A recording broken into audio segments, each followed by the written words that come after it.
feel a deep sense of appreciation for what we do have in this country.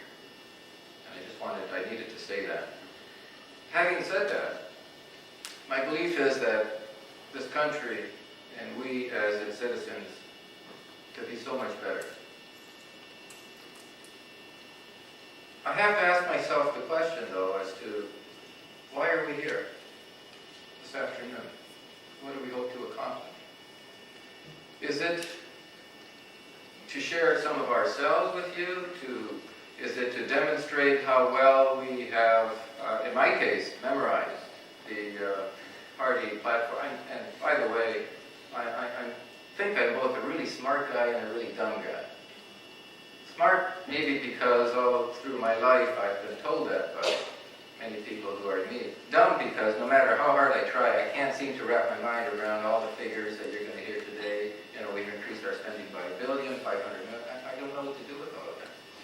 But to me, that's not really so important. To me, what's more important is, what are the values out of which we operate from? What is the vision that we have for this country? Where do we want to be 10 years from now, 20 years from now, when our children are grown and are adults and have children of their own? And I don't have a sense that we have any kind of long-term vision.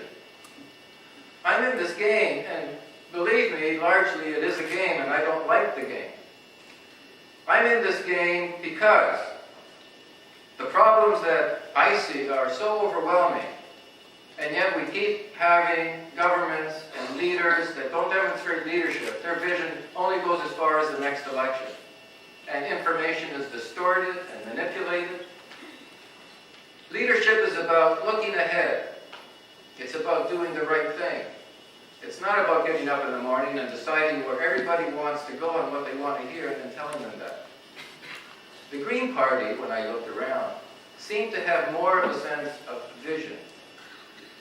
The Green Party is one that is serious about addressing the overarching concern of our times. The greatest challenge of all of human history is the environmental crisis that we now face. The prospect that we will not have a world is being talked about. And yet, everyone else wants to talk about other things because maybe it's too big a problem and too frightening for us to talk about it here today. That's why I'm here. Thank you very much. Beautiful day for political discussion, I'm sure, but it's really about you. It's about your families, it's about your jobs, it's about your children, it's about your future. And I'm struck by that. I'm going to be leaving early. My mother isn't very well, and it's always a good time to reflect on things. And I have been a member of Parliament for 11 years, and I'm very at home in this council chamber as a 12-year veteran of City Council in Richmond Hill and a former president of the Federation of Canadian Municipalities. And it all comes back to the grassroots. It comes back to you and your neighbors. What's on your mind? This isn't an election about me or about Stéphane Dion or about any of these worthy individuals sitting around the table. It's about what kind of a country do you want? Where do you want to go? What vision do you have? And I certainly believe very strongly that climate change is probably the most critical issue facing us. As a former parliamentary secretary to Mr. Dion, I'm a former parliamentary secretary to two finance ministers. And so when I see what's happening in the markets, when I see what's happening when I talk to people at their kitchen table, you have a sense of concern, a sense of worry. And how do we deal with that? There's no magic solutions for any of these things. But if there's goodwill, and I think there's goodwill in all parties, we can move forward. This election may or may not change much, but I do hope that it will put Canada back on the international stage. As one who holds a master's degree in Chinese politics, I can tell you that Asia is my specialty. I believe that we have tremendous opportunities and goodwill internationally, which we've squandered over the last while. We are the Liberal Party, the party of the Ottawa Convention on Landmines, the party on peacekeeping, the party that pushed for the International Criminal Court. I think those are Canadian values. I don't believe in hyphenated Canadians, so when I hear about Iranian Canadians or Italian Canadians or Muslim Canadians, I'm offended. Because once you become a Canadian, you have the same rights and responsibilities as someone who's born here. And I think that that is absolutely essential, that we think about ourselves as a nation. And what do we want for the future of our children? So I congratulate all of you for being here, and I congratulate my colleagues for attending today. Thank you.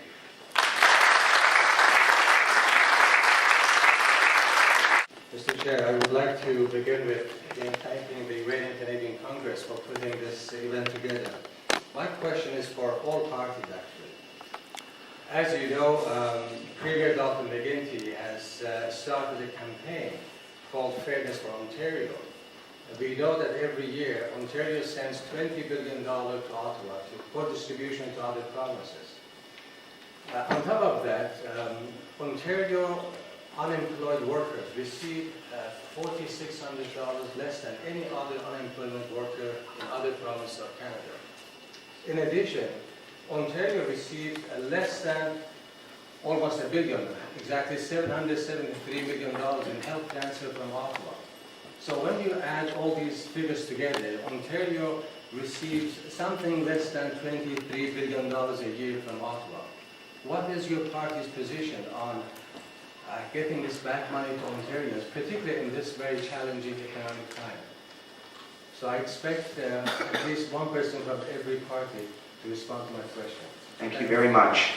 So I know typically we have 2 minutes for a candidate. In this case, let's have those 2 minutes for each candidate because it's such an important question. Beginning with Ms. Wallace. Go ahead, please. Thank you. Our leader responded to Premier McGuinty's letter, unlike, well, let's just say that not all leaders responded to the letter. The issue of unfair transfer and the entire equalization formula is one that I think has posed a challenge ever since the British North America Act of 1867. However, that is not to say that what is currently happening in Ontario is still unfair. Starting under our Liberal governments in previous years and now exacerbated under the Conservatives, we have been placing an unfair burden on Ontario at a time when it is least able to sustain it. It is no longer as strong or does not have as broad shoulders as it used to have in carrying so many other provinces when they were in have-not status.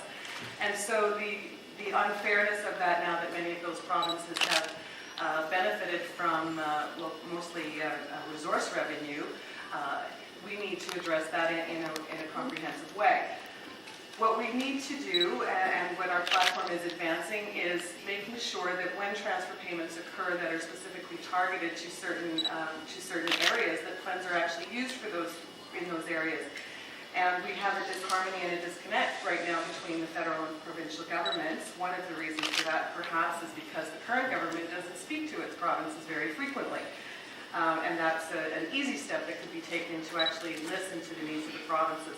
Another area that needs addressing is our large urban centres, specifically Toronto, Montreal, and Vancouver, which all have specific needs over and above those that are implicated by the provincial transfer. So we've got a whole ecology that's happening here, and one which suffers from quite a lack of communication. When it comes to, for example, Mr. McGuinty's government in Ontario still claws back the child tax credit, that's something that is causing many children to be in poverty. Thank you. Go ahead, sir. It's quite obvious that this kind of equality in the distribution of the budget is a big issue, and I know that the Progressive Party is concerned about this. Short change for Ontario, everybody knows, and we have to lobby for that, we have to push for that. Well, the other side of the coin, of course, is we can always use this to shoot down conservative, that's I know. But the other side of the coin is, how is the budget for every province spent? The accountability of the provincial